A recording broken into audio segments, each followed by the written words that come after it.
വിഗ്രഹത്തോട് ചോദിച്ചു നോക്ക്. അപ്പോൾ ഇതൊക്കെ ക്ഷേത്രമായിരുന്നു എന്നതിന് ഇതൊക്കെ തന്നെ തെളിവാണ്. ഔറംഗസേബിന്റെ സൈന്യത്തിൽ ഒരു പ്രത്യേക വിഭാഗം ഉണ്ടായിരുന്നു. ഒരു വിഭാഗം മാത്രമല്ലോ, പല വിഭാഗമുണ്ട്. ബലാത്സംഗം ചെയ്യാൻ വേണ്ടി, ഹിന്ദു സ്ത്രീകളെ ബലാത്സംഗം ചെയ്യാൻ വേണ്ടിയിട്ട് മാത്രം ഒരു യൂണിറ്റ് ഉണ്ടായിരുന്നു. എന്ന് മാത്രമല്ല, ഔറംഗസേബിന്റെ ഈ സൈന്യത്തിലെ മറ്റൊരു പ്രത്യേക തെരഞ്ഞെടുക്കപ്പെട്ട സൈനിക വിഭാഗം ഉണ്ടായിരുന്നു. അവരുടെ പണി എന്ന് പറഞ്ഞാൽ ക്ഷേത്രങ്ങൾ തകർക്കുക, വിഗ്രഹങ്ങൾ ഉടയ്ക്കുക.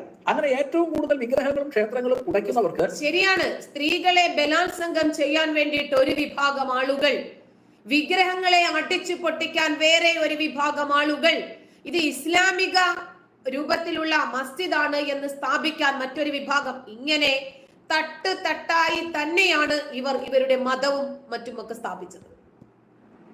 ഔറംഗസേബ് പ്രത്യേക പുരസ്കാരം കൊടുക്കുമായിരുന്നു. നമ്മുടെ നാട്ടിലൊക്കെ ഇപ്പൊ രാജ്യം പത്മശ്രീ ഒക്കെ കൊടുക്കുന്നത് പോലെ പ്രത്യേക പുരസ്കാരം കൊടുക്കുമായിരുന്നു. അത് ബുദ്ധിഖൻ എന്ന പദവിയാണ്. ബുദ്ധിഖൻ എന്ന് പറയുന്ന പദവിയാണ് ഇങ്ങനെ വിഗ്രഹങ്ങൾ ഏറ്റവും കൂടുതൽ അടിച്ചുടയ്ക്കുന്നവർക്ക് കൊടുക്കുന്നത്. ഇതാണ് അവരുടെ